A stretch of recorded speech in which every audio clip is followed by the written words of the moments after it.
Okay, hello everybody. Thank you for joining us for this IMRG webinar. What we're looking at today is, you guessed it folks, coronavirus. It's all that's on anybody's lips at the minute. We're doing weekly updates on this, but this is a sort of additional thing that we're doing on this, where we're looking specifically today on the impact that it's having on delivery already, and that it might do shortly as well. We've got a few guests on here with us today to help us understand this stuff.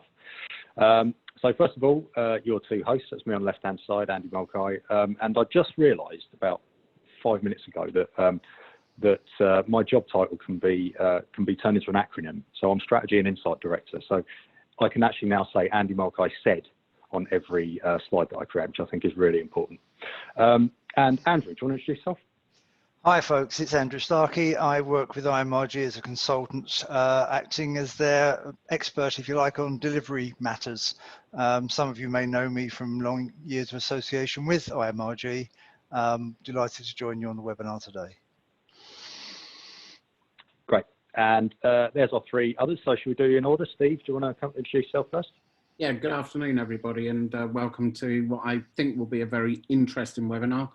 I'm actually VP of Sales for UK for MetaPack, specifically looking at enterprise clients. Great. Bobby?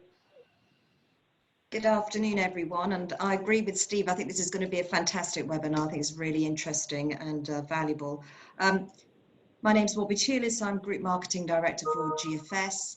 In case anybody is not familiar with GFS, we provide multi-carrier global delivery services and technology to e-commerce retailers.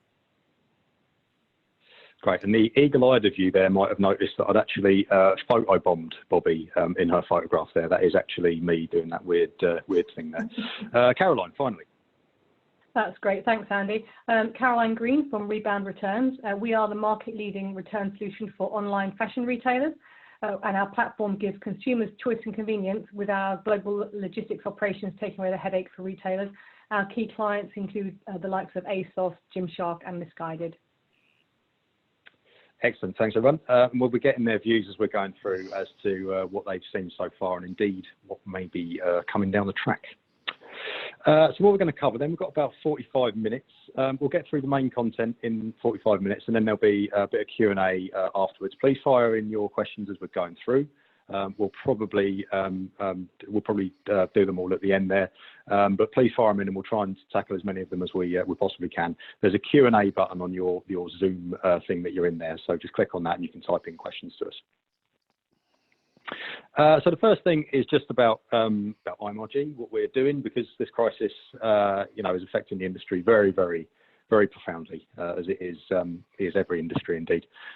So what we're doing is we're just extending really the stuff that we would normally do. We're just trying to make it very virtual for everyone. So we're doing a lot of webinars, and the main thing that we do is we track loads of data. So we're the Online Retail Association. We've got loads and loads of data. There's 210 retailers who give us their sales data on a monthly, weekly basis. And then we've got this dashboard here that we made with Capgemini.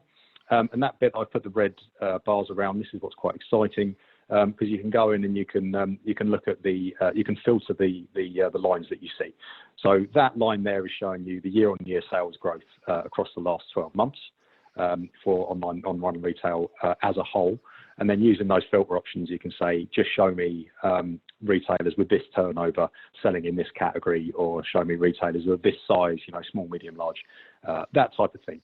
Now, normally this is a paid service, but if you want to, you can have access to this for free. We've opened it up until the end of June, which is kind of the crisis period, or so we assume it will be. So just get in touch with us and we'll show you how to do that. We just need you to give us a little bit of data to participate in our index, and then we'll let you have access to this thing until the end of June. So what else are we doing? So we have that weekly tracker, and every Thursday at 2 o'clock, so there's one tomorrow, we're revealing the latest figures and the stuff we're seeing. We're also looking at 300 sites every week, which is all the retailers in our index and some other ones that are interesting, to see what kind of messages they're doing, how they're adapting their propositions and things like that. So we'll share some of that in tomorrow's. And there's lots of other webinars and things. Just have a look on our website in the events section. That's where you'll see the webinars that we've got coming up. So what have we tracked so far?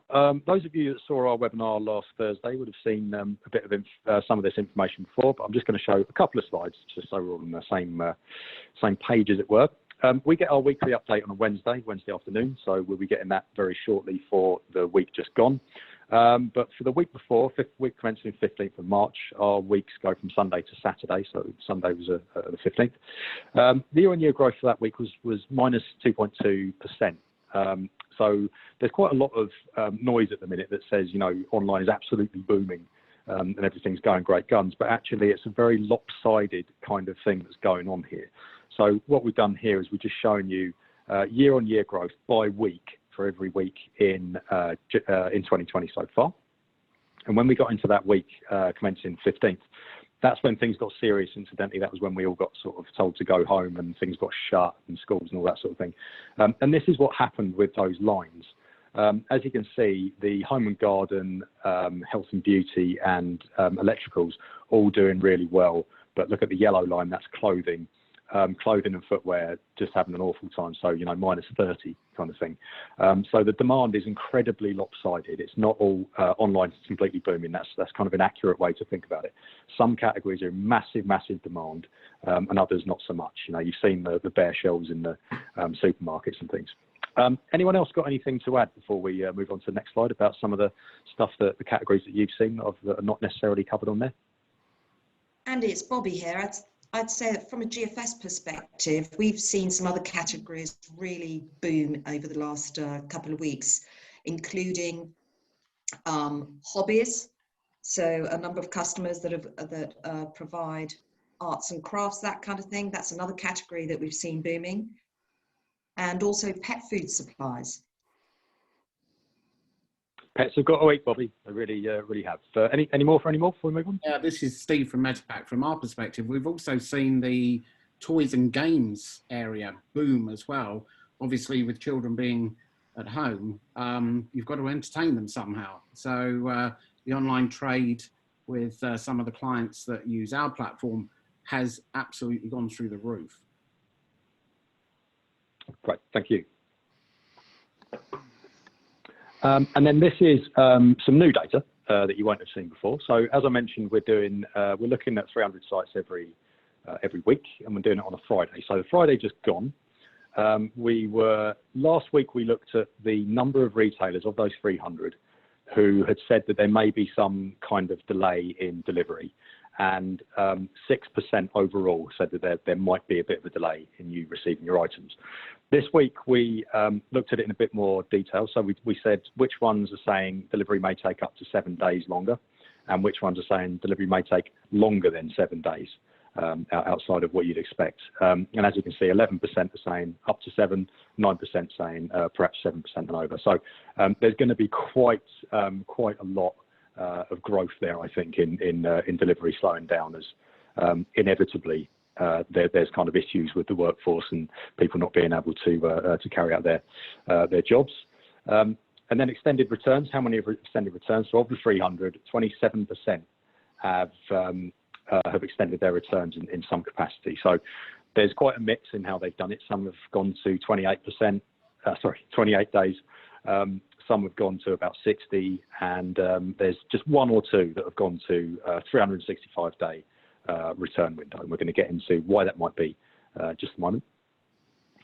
The other thing about the online retail kind of booming is that there's quite a few that have suspended their online operations for now. And those are 19 of the 300 that have, as of last Friday, had suspended their online operation. Now, some have done it and then come back in. Dunelm did that. They ceased and then they came back again. And there's some others that are probably going to go this week. So we'll update that on Friday. But as of last Friday, it was those 19 that had suspended. And Andrew, let's get into what's going on with delivery then. Okay, fine. Hi, Andrew Starkey here, taking over from Andy. we're going to talk over the next few slides about how the carriers, how the supply market is responding. And the sharp-eyed amongst you will have noticed that the three panelists we've got, Caroline, Bobby and Steve, are all working with integrators. These people placed right in the middle between the carriers and the retailers. So ideally placed to see what's going on either side. So all I'm going to do for the next 20 minutes is introduce a few themes, introduce a few facts and a few things that we found out, but really we're keen to get an insight from our expert integrators as to where they think things are going. So moving into that, how are the carriers responding? So far, so good, it would appear. The only carrier that has announced any suspension of its normal services is Royal Mail, just pushing back its special delivery guarantee, its 1,300 hours delivery guarantee. Its 0900 guarantee stands at present. I'll let you read that slide so you can see what each of the carriers is doing, but so far so good, it would appear. And just on that point, incidentally, we will send round these slides afterwards, so you know, you can digest this, the information that's written on there in your own time too. Okay. Clearly this is a day-by-day thing, and we are anticipating that capacity will start to come under pressure if hub staff, trunk drivers, depot staff and delivery drivers, or importantly their families and those close to them, have to self-isolate. So far so good.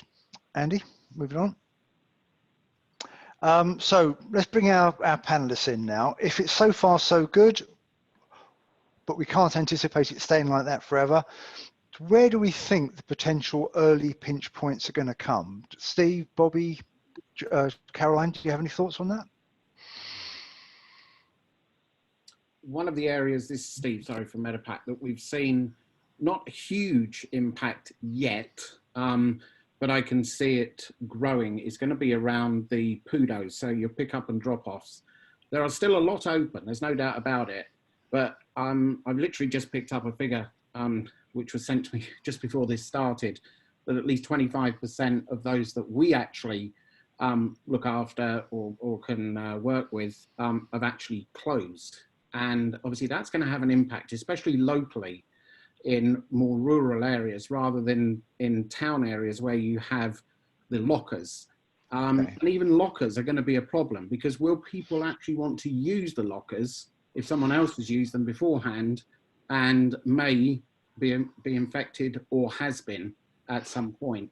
So, you know. Yeah, Steve, okay, we're going to do a whole section on click and collect a little bit later, so if we can pick that point up there. But I'm more interested, if I may, in talking about the interface with the carrier and the retailer, because what we're seeing is the delays that are being announced by retailers, or the extension to their delivery time, seem to be as a result of them managing their own internal resource.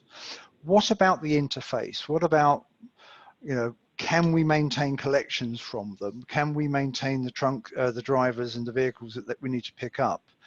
Bobby, you do a lot of that directly with GFS. Yeah. Do you have a view on that?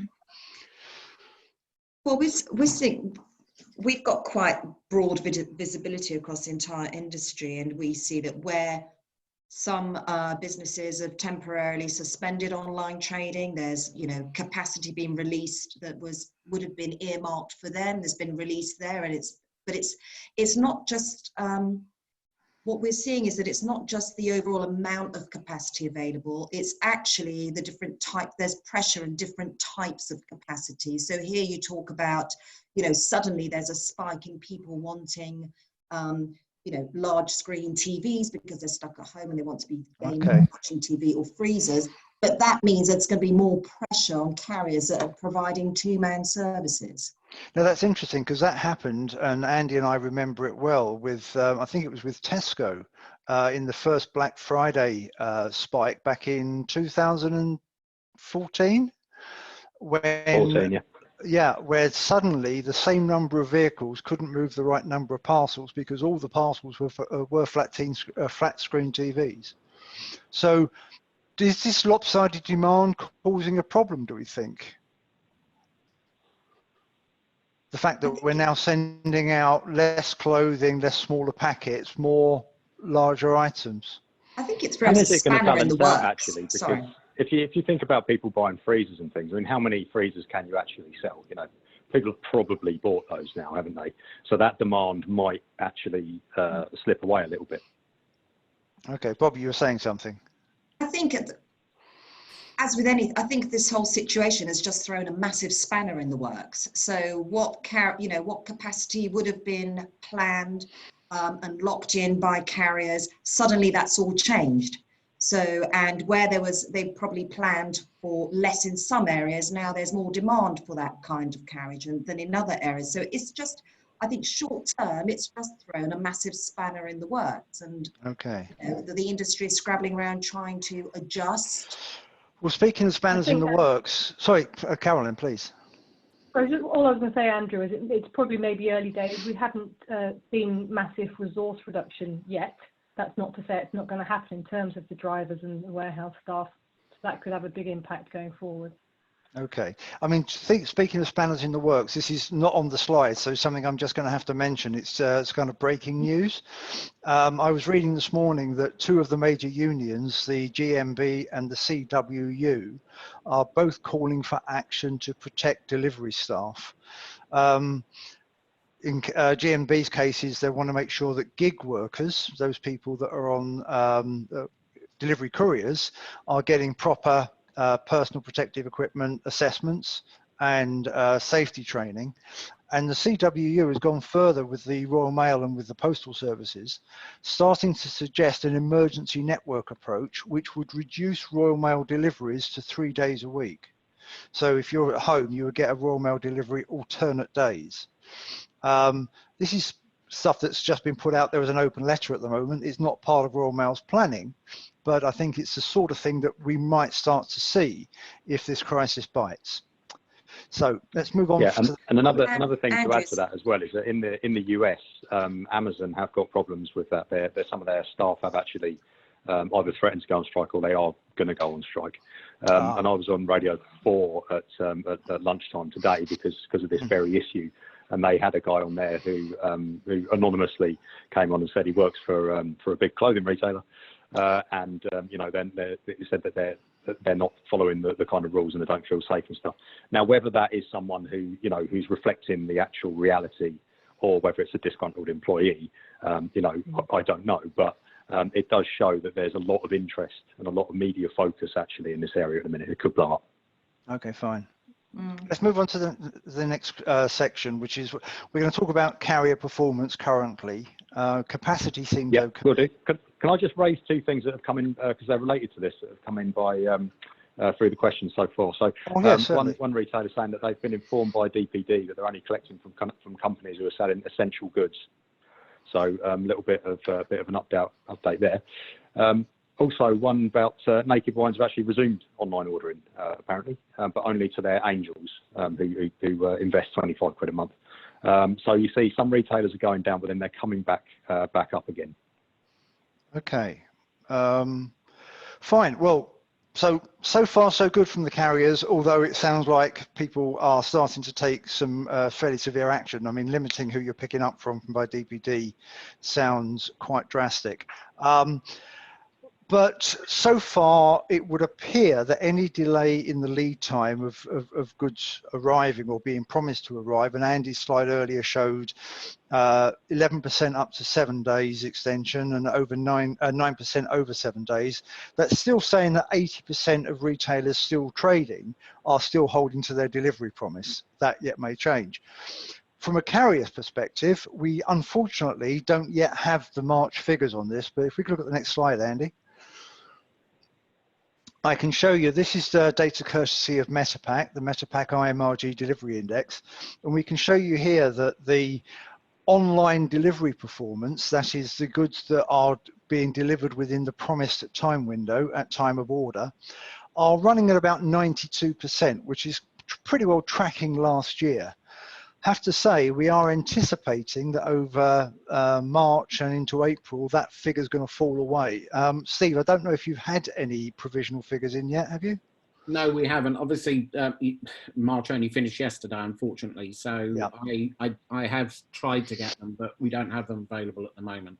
Okay, typically we will get the figures from MetaPack early next week, and we will publish the IMRG MetaPack Delivery Index as quickly as possible after that. So you'll be able to see how carrier performance is going.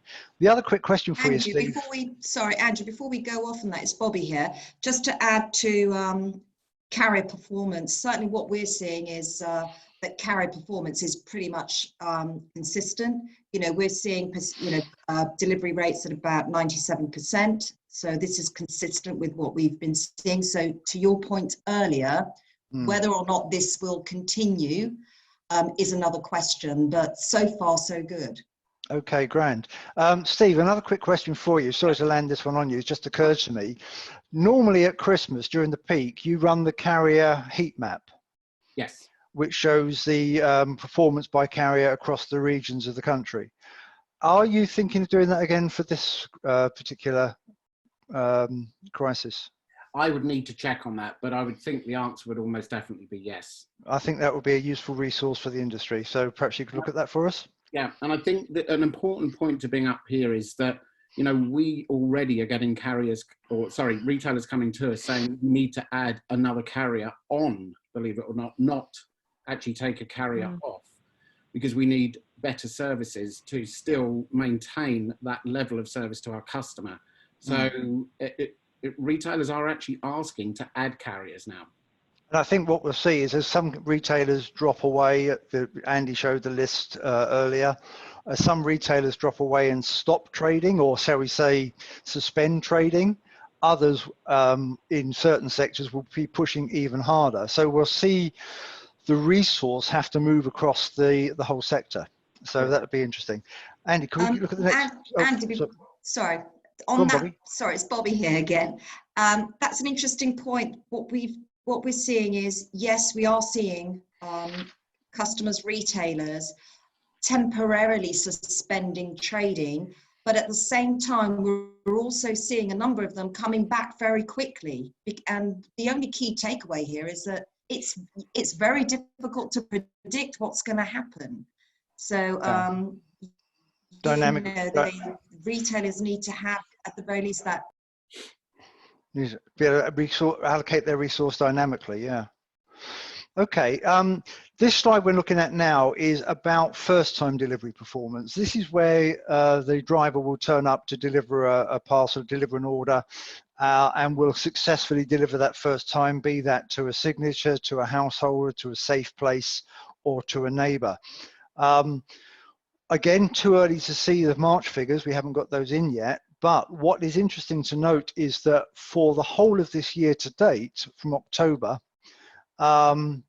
we have seen an increase in failed first-time delivery. In other words, carded delivery is on the increase. Normally, that's a sign of the delivery networks being under pressure, drivers being unable to, not having enough time to seek somebody out at home, not being able to find a safe place where they can leave the parcel. That's normally a peak issue. But you can see here, we saw it going up in November, December for peak, but it's carried on into January and February. I would suggest that part of that might be because the volume of the UK market has not, or online retailing hasn't really picked up. Andy showed you the figure, down 2.2% on last year, that carriers have been very carefully managing their resource, not putting so many drivers in the field. Now, if that's the case, that means that capacity is already at an optimum. And it does mean that when we come to get staff shortages, driver shortages, warehouse staff shortages, that situation is going to get worse. On the other side of it, of course, more people should now be home to receive their parcels. So if we can look at a couple of the questions, let's bring the panelists into this one. And ask a few questions. I mean, my first and obvious one is, if retailers are starting to already change their delivery promise and say it's going to take up to 7 days or beyond 7 days, do you think we're going to see carriers suspending next day delivery? Anyone got any thoughts on that?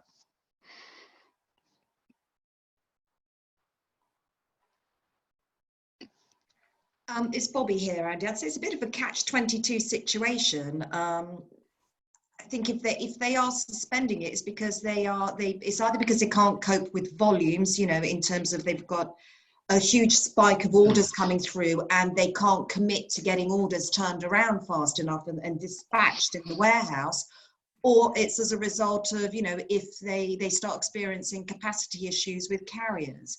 So,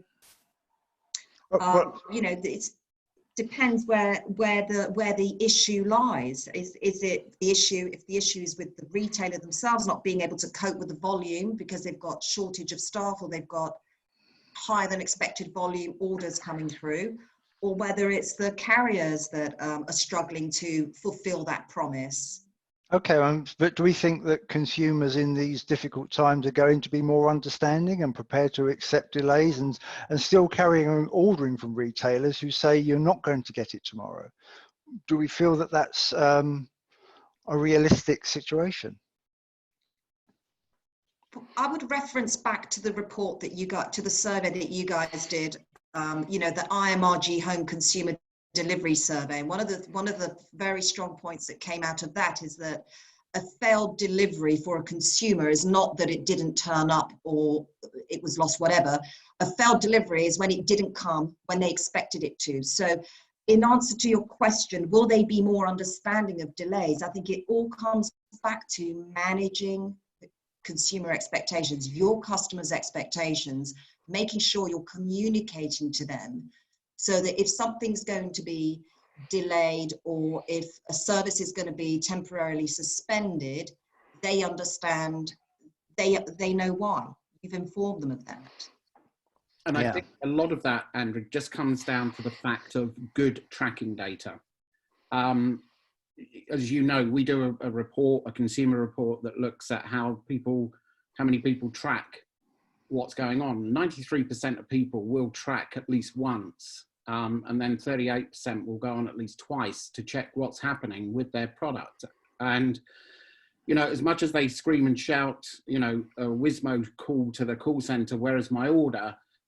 It really is, you know, going to be, I think, a little bit of a lottery if you haven't got the right services available to the carrier market. And that's key to all of this. If the tracking data isn't up to date as well, that's also going to damage the reputation of the retailer as well as the carrier itself. And the carriers will say, we can only do what we can do.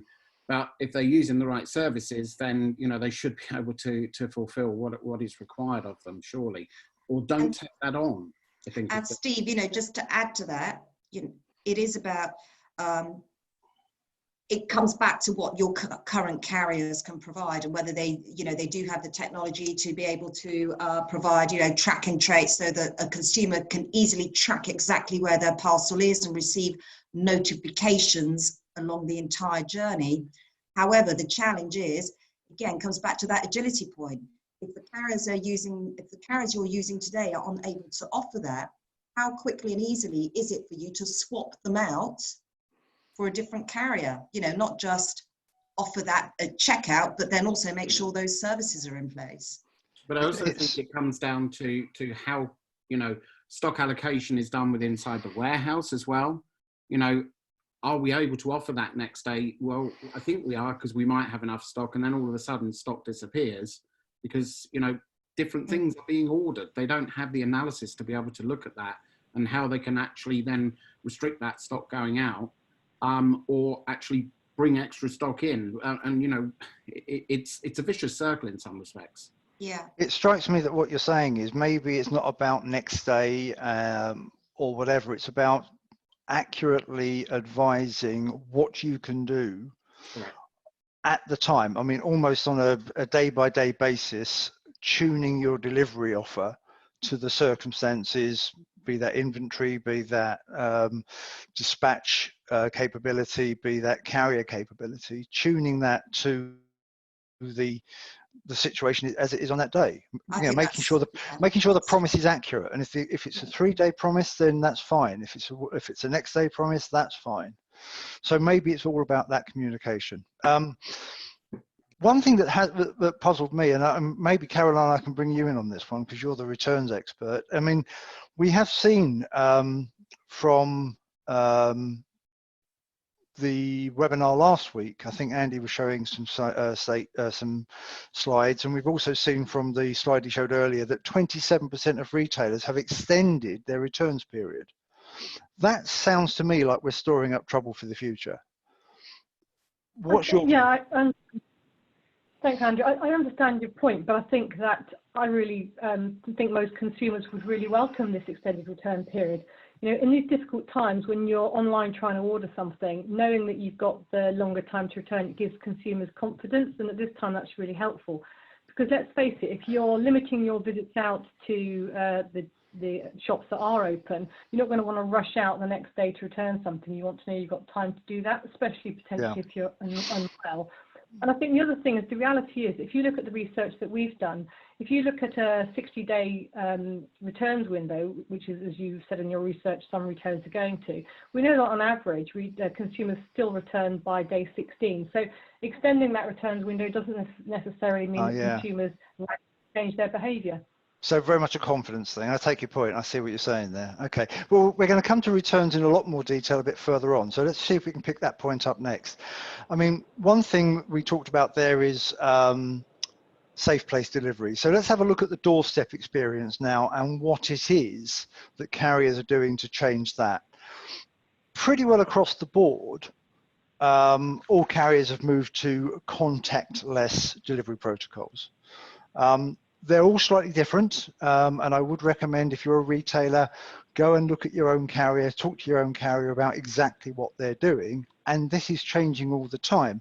So if I can ask the panel, if you know more than I do, please chip in. But generally speaking, what we're seeing is that no signatures will be required on handhelds. If a handover, a proof of delivery is needed, or a physical handover is required, and no safe place is available, the driver will knock, place the parcel down, stand back, identify the person, log that person's details, and move away. One carrier, Yodel, is going to continue to try and use neighbour delivery as well. None of the other carriers have published a policy on that one, so it'd be interesting to see where that goes. I have my doubts about that one, not sure how that was going to fly out. The only carrier, thanks Andy, the only carrier that will not be using or will try to deliver is DPD. DPD have advised they will only use safe place delivery, and they will only deliver to a safe place if it is notified through their app, or a note is placed upon the front door or the entry point of the property to tell the driver where to leave it. They will not allow driver's discretion on leaving in a safe place. Other carriers will. Yodel will allow driver's discretion. Hermes will allow driver's discretion. Royal Mail will not leave safe. If no one is home, they will leave a card and ask you to go and collect the parcel. Not sure how sensible that's going to be either in the longer term.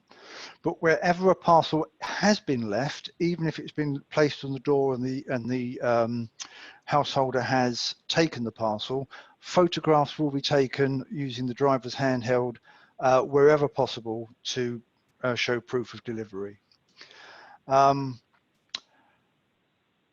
So that's just really to show that how carriers are encouraging customers to specify a safe place, and that's the example of the DPD screen. Let's just look at a couple of questions around that then, if we may. Again, back to the panel. This strikes me as an opportunity, and we've often talked about the relationship between the driver and the householder, between the driver and the consumer, and that the driver represents the retailer's brand on the doorstep. And we've often bemoaned the fact that not enough retailers will accept customer instruction, not enough customers will give better delivery instructions. Do we think this is an opportunity to shift that behaviour? What do you think, guys? from a MetaPack perspective, I go back to the tracking. You know, if you've got accurate tracking and you've got a delivery tracker portal that can be used, this is going to allow that driver stroke customer interaction far easier, because you're stripping out a lot of the complexities of the actual the carriers tracking portals, which can be very, very misleading and very difficult to understand. And I think, you know, if we look at that, then obviously, you know, you can give the driver an instructor potentially in a tracking portal to actually say, look, I'm not here, please put it round the back gate, or whatever it might be. So the use of technology to help this is going to be critical in my view. So again, this could be just an opportunity for customers to learn some new habits, really. Correct. Okay. I mean, what I offered the view just a second ago that I'm not sure about the delivery to neighbour policy being a sensible one. How do you guys think that's going to work in the long term? No. It sounds to me a bit unsocial distancing. Or Caroline, I'm surprised by that one. Very surprised. Yeah, Caroline, I think it seems to put the responsibility on between the neighbour onto them for, you know, the risk here, and that doesn't seem at all, you know, that's not a risk they're aware they're taking. Yeah, so if those retailers in our audience, perhaps you'd like to clarify that situation with your carriers and your suppliers as to what the neighbour situation is. I can't see neighbours being too keen to take in parcels in that Andrew, case. it's Bobby here from GFS. I can sort of corroborate that all the carriers are providing contactless now. But I wasn't aware that that there was still one carrier offering leave safe with the neighbour. That really surprises me. And to your point, if I was the neighbour, I wouldn't want to be taking the parcel round to my next door neighbour, because that puts me at risk. I would in fairness, that was the situation about 4 days ago. It may yet have changed. We can have a look at that, but it's interesting. But I think the key point that comes out of it for me, and I don't know how you guys feel about it, is that if we look at those various, in fact, could we go back a step, Andy? 2 more and 1 more. Oh, there we go. Just no, sorry, go back. Go forward 1 more. Thank you. If we look at those different safe place policies by the 4 carriers, the 4 major carriers, they're all slightly different, and I think there might be a need for the retailers who are still selling and still making their delivery promise to help manage their customer expectation, that they may get a different experience depending on who's delivering to them, a different safe place experience. You know, imagine how frustrating it would be if you see the DPD driver turn up outside your door, you're there looking through the window, but you haven't specified a safe place and you just watch them drive off. Equally, if Royal Mail could leave it in a safe place, but because of that policy, they don't. They leave a card and ask you to go and collect it. So it might just be worth really spending a bit more time as a retailer explaining what's going on to your customers. I can see that moving along. Steve, I promised we'd come back to click and collect, so let's pick up the points that you were making there. For some, home delivery should be a lot easier now because they're at home, but it will be harder for others. You know, essential staff, NHS staff working long hours, will not be at home to receive their stuff. Click and collect has always been an alternative to home delivery, but with retail stores shutting, in-store click and collect is no longer available. So third-party click and collect is now perhaps coming to the fore. So what role can that play? Let's just have a look on this slide. These are the main click and go one back one. Thank you, sir. That's it. These are the main click and collect networks, and as of a few days ago, this was their status. The DPD pickup network has been suspended from the 24th of March. Yodel has closed its service centres for parcel collection, but Yodel Collect Plus PayPoint are continuing to operate as best they can with contactless handover. Same with My Home is parcel shops. and post offices as well, 11,000 still managing to stay open and handle parcels. Guys, I don't know if any of you have got any breakdown of that at all, any more detail on that. Can you elaborate at all? Hi, Andrew. It's Bobby from GFS. I think yes, what we're seeing is that the click and collect networks are largely unaffected, apart from DPD. There's just some closures here and there. So for Hermes, I think it's only 4% of their network is closed, and 3% of the click and collect network. So it's holding up. It's generally BAU for click and collect networks, unless you're DPD. Okay, I think that the DPD thing is because they were perhaps the last of the big networks to come in with a click and collect network, and by then the convenience stores and petrol stations have been taken by other carriers, other operations. So the DPD pickup network seems to be different types of shops, different types of outlets, perhaps not considered essential, so maybe more of their network has had to close under the embargo applied by the government. But the question that then leads itself, and Steve, this is what you were alluding to earlier, is will self-service lockers get more focus following this, the current crisis? I think that the issue here is, if you go onto the InPost website, they've not even put a coronavirus warning up, which I find quite strange, considering that you're touching their equipment to go and pick your goods up. I think, there has to be a leveler here where, these units, while in normal times, and I mean, sometimes they can be a little iffy even during normal times, that you're going after someone has touched the door, touched the keypad, whatever it may be. Are the stores, for instance, and I'll use a well-known brand here, Morrison's, who have these lockers, are they cleaning them? Whose responsibility is it? And how many people are going to want to use them? Okay, but do you think, I mean, I would imagine that a lot of these locker companies would be taking some sort of steps to make sure that their equipment is virus free? You would hope so, but I personally would like to, understand if that is so.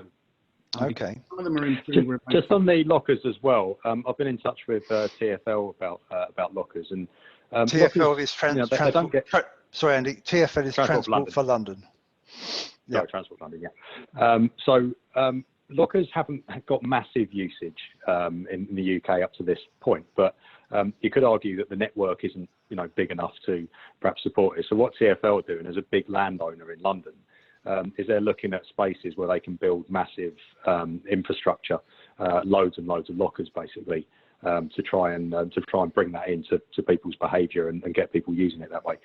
So if it's the case that this is something that helps people to look at using lockers, whether they will, whether they won't, there is plans afoot to really boost the infrastructure. And I've put Alan Barry as the contact there. His details are on the final slide here. So if you wanted to get in touch with him about participating in a sort of trial with that stuff, then you can do. Okay, I mean, that leads us then to my second point there, and that is, we talk in the click and collect world, we talk about in-store click and collect. This is where you might go to John Lewis or Next or a retailer and pick up from their own store. And we talk about third-party click and collect, which is your DPDs, Hermes, Collect Plus, InPost, Doddle, etc. And in the past, we found that in-store click and collect have been much more popular for a variety of reasons than third-party click and collect. But because those stores are now closed, I wonder whether this is one of those events that actually drives a switch in consumer behavior and brings to mind third-party click and collect outlets to the general consumer. What do you think on that? Does anyone have a view on that? What about Caroline? What about on returns? And for use of returns, Caroline, as well. Yeah. Yeah. So I think for us, I think it will make a change. I think people are creatures of habit, and lots of people in Britain default to using Royal Mail as their go-to returns route. And in fact, lots of retailers, that's the only one they do use. But obviously, there are a plethora of other third-party click and collects, and notably Collect Plus, Asda to You, etc. And I think that as retailers expand their choices for their consumers during this period, and obviously we're always trying to encourage them to expand choice, people will change their behaviour when they discover that when they're on their one trip out a week to Tesco Express, they can actually do a return at the same time, or likewise in Asda. They will realise that post office isn't the only choice for them. And post the pandemic, I would imagine a good proportion of people will realise convenience and stay with that. Okay, I mean, we just briefly mentioned the other a couple of the other third-party operators. Let me just tell you that I've been looking at their websites. There's nothing on the Doddle website to tell you what their status is, so we're assuming open as usual. InPost are promoting their service as a contact-free click and collect solution, so that's interesting. And UPS access points are open on a location by location basis, depending on whether that location is still operating. I think in all cases, opening times have shifted. So watch the website, in other words. Let's take a look then at other parts of the world. Can we do this cross-border bit quite quickly and then get into the return? Yeah, I'll rattle through it very fast then. Okay, this is a global crisis. So, what impact on global e-commerce? I think there's not a great deal to say in terms of the slide, other than cross-border closures apply to people, not to goods. So at the moment, you can still trade cross-border. The examples of what carriers are telling us are up on the screen. I'll let you look at that for yourself. I think it is a case of keeping your finger on the pulse and looking at it on a day-by-day basis if you're trading cross-border. One quick question I wanted to add here, which I realised I'd left out. Bobby, I think you might have some information on this, very briefly, if we may, and that is on the availability of click and collect networks globally. Yeah, sure. I think very different picture internationally when we're in terms of the availability of click and collect networks. So, for example, in France, all the Mondial Relay parcel shops have been closed. So they're not processing. You can't take you can't go and collect, and you can't take your returns there either. Belgium is not as bad. I think it's only 40% have closed there. In Germany, Hermes parcel shops, they shut 4,000 shops just on the 18th of March, but still 80% of their network is open. But if you're looking at Spain, then all the Punto Pack parcel shops and the Mondial Relay shops are all closed until further notice. Okay. So it's a very different picture. Yeah, I think it's, we're seeing that. I'm not going to spend any time on the cross-border questions, if I may, Andy. I notice we've got to crack on. Other than to say, from an advice perspective, speak to your suppliers. It is a moving feast, and I think on a day-by-day basis, you need to understand what restrictions there are by each country. But more importantly for the UK, I think, is this whole subject of returns. I mean, in past research, we've noticed that returns always lags behind delivery in terms of retailer adoption, supplier innovation, and customer satisfaction. And that could happen here. So we don't want to ignore returns. We think they're very important, and that not taking the correct action now could store up problems further down the track. So just to point out that retailers are still obliged to honour their returns offer. Consumer rights legislation has not been suspended. But as resource becomes stretched, returns may take longer to process. So let's just have a look at a couple of key questions, if we may. And Caroline, can I bring you in on this? Yeah, my starting question is, should we, or could we, or can we do anything to discourage returns given potential pressure, pending pressure on operations? Yeah, I think I'm going to break the question into two parts, if that's okay, Andrew. I think, should we, and in the we, I'm going to pretend I'm the retailer. I probably don't want to, because we know that 67% of consumers do check a returns policy before they place an order. So we want to make that frictionless and give consumers that confidence I talked about a bit earlier. So I think what we would be focused on, what we are focused on, is how we reduce the pressure on operations. And I think part of that is things we've talked about before, which is about setting customer expectations, and Bobby referred to it earlier. And one of the things we've seen a lot the last fortnight is the frequency that retailers are updating both their delivery messages and their returns messaging to give consumers some sort of up-to-date information and confidence about what's happening with that retailer. So setting customer expectations is key. Extending returns windows is important. And the other thing that retailers can look at is at the point at which they refund the consumer to take some of the noise out of the system, cash flow depending, obviously. Okay, so Andrew, I have another point to add to that, to please. Caroline's point. I would say that there is, it's really, the problem is with wardrobing, like you mentioned on the previous slide. It's those abusers of returns, the ones that are ordering a huge amount of clothes knowing that 90% of them are going to be returned. And whilst you don't want to, it's fine to discourage those repeat offenders, if you like. So either options could be capping the number of returns they can do, but also, just as we're being told to shop responsibly when we go into supermarkets now, maybe there's a bit of education there as well, to ask, you know, online shoppers, if they're thinking of returning, to return responsibly as well. Good point. Yeah. Can I add to that, Andy? Because Andrew, I think one of the things is that, you know, especially with fast fashion and fashion full stop, we're seeing a huge downturn in business. So that 18 to 25-year-old, and if there are any of those in the audience, I apologize in advance, you're the worst. You'll buy 25 things and return 24 of them. And that seems to have stopped or is slowing dramatically. And one of the things that, you know, leading on from this, the actual retailers are going to have major issues if this goes on for 3, 4, 5 months, because stock that they have is seasonal stock. And that's going to impact the actual logistics and how they can then onward sell that, if they ever do want to onward sell it, again, really cutting into margins. So, you know, it becomes redundant inventory, etc. So we really should be trying to stop people returning if at all possible. But for those that are genuine... So what you're saying there... Sorry, go on. Yeah. So what you're saying is under that seasonality point on the second bullet, and that is that items sent out now, if the returns lead time is too long, by the time they get back into the retailer's return center and can be moved on through another channel, they're already out of date. The seasonality has passed. Correct. And then the second point, please.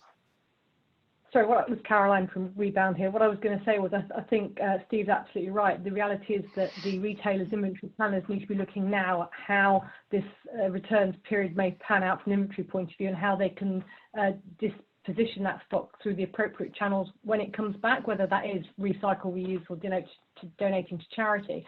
But also about whether they bring the returns back at all. You know, why move them across the globe if there's no use for them? Yeah, I mean, this is where I put the point about shift to channels. It's the shift to channels is, how am I getting it back? Is it no longer coming through my in-store supply channels, or is it coming through the post office, or is it coming through a click and collect outlet? So I've got a change in the way the stuff's coming back to me. I've got a change in the time scale that it's coming back to me. So this is what I call redundant inventory. Instead of having 10% of my stock in the returns supply chain, I could have 30% of my stock in the return supply chain. And then this shift in channel again, how am I going to dispose of it? Stuff that I might have been able to put on my website and sell at close to full price, I now have to move to a lower cost disposal channel. So there's a whole set of economics that sit around returns, which are a costly exercise anyway, that we have to now rethink as those return cycles change. And I just wonder, to the final point, do you have any thoughts or recommendations apart from extending or changing the returns period in what might be a change in returns policy for retailers? What else could they be thinking about? My take on this is, do not change your returns policy. Leave as it is. Okay. Caroline, do you have a view? I would agree with that. I think that there's enough confusion and chaos in the world at the moment, you know, and I'm sure Bobby would support this given what she was talking about, some of the situation in Europe. You know, trying to change consumer behaviour at a time when everything else is uncertain would be just very unhelpful. In terms of retailer sentiment, if you've had a bad experience with the retailer, that leaves a bad taste in your mouth that will potentially outlast the pandemic. Gotcha. I would support those points. You would. Andy, thank you. I'm just going to move us on because we're kind of running up against time a bit, but we've got loads and loads of questions. So I just want to make sure we can address a few of those for the audience. Just a few things here that I wanted to bring to your attention. Avalara have got a webinar coming up. So basically, there's some changes going on with VAT deferment, and you can get some benefit from that. Now that's more than I can possibly understand to tell you about, but they've got a webinar coming up. So what we'll do is we'll ping you this afterwards. If you want to register for that, they can people who actually know what they're talking about could explain that one to you. From us, we've got a webinar tomorrow where we're revealing the latest weekly sales. It's been very interesting to see what's happened over the last week, I think. And the final thing just to flag is that we were originally planning to run the Delivery Summit, which is our sort of annual conference on delivery. Obviously, we can't do that. So we've spun it into Delivery Week. So it's the 18th to the 22nd. We're doing one webinar each day for an hour. And we're going to take as a theme, guess what, the coronavirus. But we're going to be looking as a sort of review of everything that's happened, really, and to try and speculate as to what that means, how we need to change delivery now based on what we've just seen. You know, I think we probably need a lot more automation and stuff like that if we're going to deal with things like this in the future. But just to deal with a few of these questions now, I'll read them out and please jump in to answer them. The first one is saying, do we have a view as to why some retailers have kind of suspended trading and then restarted again? You know, is it due to staff, or is it a threat of being left behind and things like that? Now, just to give you the official government view on this, by the way, their official guidance says that if you're a retailer and you're selling non-essential goods, then you've got to close your store. But you can continue to trade online, and in fact, their word they use is encouraged. Online retail is encouraged. So it's not surprising, really, that people are trying to keep going through that. But then, of course, you've got the problems with staff who are coming into the warehouses and things. Now, I know from you know, my own kind of research into this that some have done it after consultation with their staff, or their staff have raised issues and said, look, come on, we shouldn't really be here and things like that. So I think it's on a case-by-case basis. What might happen is that you might see quite a few kind of go down to real skeleton crews, so that everything's going to be really slow. But it does mean that they can keep trading, and that might be something that happens. So if you've got a lot less staff, then there's a lot less social contact and a lot less people touching stuff. Anyone have any views on that before we move on to the next one? Andy, it's Bobby here. I was the one that made the comment about seeing some retailers, you know, having temporarily suspended and then come back again very quickly. And in some of those cases, it's very pragmatic cases where they've needed time just to be able to work out how are they going to maintain social distancing in their warehouse. Can they get hold of the protective clothing and masks for their staff? It's just the pragmatic operational side of it. And of course, you know, if in some cases, it's purely a case of, well, the volumes aren't there. So we can't justify staying open for the time being. And getting hold of that equipment is going to be tough at the minute because, you know, it's in such high demand, isn't it, that stuff. Very interesting question here, actually. I don't know if anyone's got a view on this, but retailers that are delivering to two-person delivery, how do they do that and adhere to guidelines? Because you've got more people involved. I guess you've got two people in the van, etc. Yeah. I'm not sure. I don't know the answer to that, but I can get you the answer very quickly. So if we've got a note of who that was, then we can get an answer to them. Yeah. So Bobby's email will be in the follow-up, and indeed on the next slide. Yeah. So ping Bobby you know, back and get you an answer. There aren't that many carriers that do two-man delivery. So Panther is one of them, for example, but I don't know how they're managing to sustain it at the moment. But let me find out and I will get you an answer. It would be interesting actually to see how the own carrier fleet organisations are doing it. So the likes of Dunelm, the likes of Argos, etc. How are they dealing with two-man as well? That might be the answer, because they've obviously got that huge fleet of trucks, etc., that are doing it themselves. So we'll dig into that. Bobby and I can talk about that as well. So not an issue. in one maybe for you, Andrew, here actually. La Poste in France have indicated that they're moving to a 3-day week delivery. Yes. And as we're running a bit behind France, is that something that perhaps maybe we might see coming in here? Well, I alluded to the open letter from the Communication Workers Union, and they're suggesting for a variety of reasons that we should go to a 3-day-a-week delivery, with each household getting a delivery on alternate days. So you would get your deliveries on Monday, Wednesday, Friday, or Tuesday, Thursday, Saturday. This would be allow staff to be less exposed. It would allow staff chance to self-isolate. It would allow resourcing issues to be addressed. So I can see it coming. It would require a change in the law, though. We have something in the UK called the USO, which is the Universal Service Obligation, which requires the Royal Mail by law, by Act of Parliament, to deliver to every household every day. And I've argued for some time that USO is now out of date and we don't need that. But up to now, the unions have stood firm behind it because, of course, they see it as a way of supporting their members and making sure that their members have work to do all the time.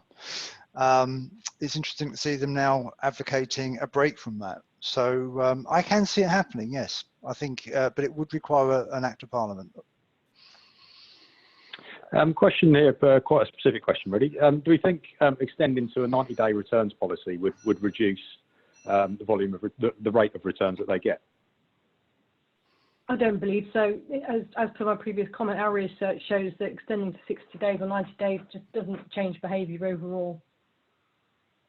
And it dependent on who that person is, and if they're in fast fashion, if you're going to extend it to 90 days and that item doesn't get returned until the 89th day, this seasonality thing absolutely then comes into play. It's Bobby from GFS. The only point I would add to that is that when you're thinking about extending, if you are thinking about extending the returns policy, to Caroline's point, it's probably not going to impact behaviour, but what it may do is actually give your customers a better brand experience because you'll seem to be trying to be more empathetic to the situation currently. So from a brand experience, I think it could be a winner. Okay. I've just got a few bits in from Royal Mail here. They're still leaving parcels safe on their track services, where customers are happy for them to do so and provide the post person is able to find a suitable, safe place to deliver so. They've also announced that collection points are only from today between 7 to 11 AM largest locations and 7 to 9 AM smaller locations. All will be closed on Wednesday and Sunday. Collection holding period has been extended to 30 days and from 6th of April, and special delivery 9 AM is now delivery by 1 PM and special delivery. There was one about, let me just find it, sorry. Won't retailers still demand next day to make up for the fact that their warehouse operations may not be able to pick and pack as fast due to shortages and social distancing measures? Anyone got a view on that? Repeat the question, Andy? Sorry. Whether retailers will still demand next day to make up for the fact that their warehouse operations may not be able to pick and pack as fast due to shortages and social distance measures. I didn't allude to the social distancing part of it. I just alluded to the fact that, you know, with the greater demand for certain items in certain areas where business has picked up, there could be issues there. But obviously, you know, pick and pack benches, normally the guys are pretty close together. So yes, this could actually cut down the amount of staff that are actually going to be available to pick and pack the items and put them in the cages. So I think, you know, that potentially could slow down that next day delivery option completely. What I can add to that is Bobby from GFS is that you know what we've seen them come up. We've seen retailers come up with creative ways of being able to address that. So adding additional shifts. So instead of having, 1 or 2 shifts a day, they've actually now got 3 shifts a day. So they've got less people on each shift. So they're still managing to get the volumes out and hopefully meet that delivery promise, but they've just had to adapt their shifts. And, it's what we've been doing as well in GFS fulfillment. We've had to add on additional shifts. We've had to put, markers on the floor to make sure people are staying in their little boxes. And yeah, you're right, Steve, it's very difficult to keep that 2-meter social distancing when when people are quite close together at the pick and pack benches. Okay, so just a few things to confirm. Royal Mail just saying that they are still delivering to safe place. Just wanted to make that clear. MetaPack just confirming that the heat map should be live this week, the thing that we mentioned a little bit earlier on. And that's it. And just someone asking for a bit of clarification on the IMRG dashboard. When we say sales growth, are we talking about revenue or units orders? It's revenue. Or that the IMRG Capgemini index is all revenue. The IMRG MetaPack index is orders. On that, just to clarify then, just yep. for that question, the delivery index will give you month-on-month data. I can tell you that year to date, on February and March, January and February, we are month-on-month 11.7% down, January to February, and year to date down 0.34% on volume. So they're never exactly the same, but they are kind of tracking quite closely, the value and volume. Great. So, ladies and gentlemen, thank you for joining us for this webinar. We did overrun a little bit there, but thanks for staying on. Thanks for all your questions as well. Those are our contact details. After this, I'm going to send out to you the slide deck so that you can read some of the stuff that we had up there. I'll also include links to the future webinar, the one that's on tomorrow, and our contact details and things. So thank you for our participants today, and also thank you for joining us. Thank you very much.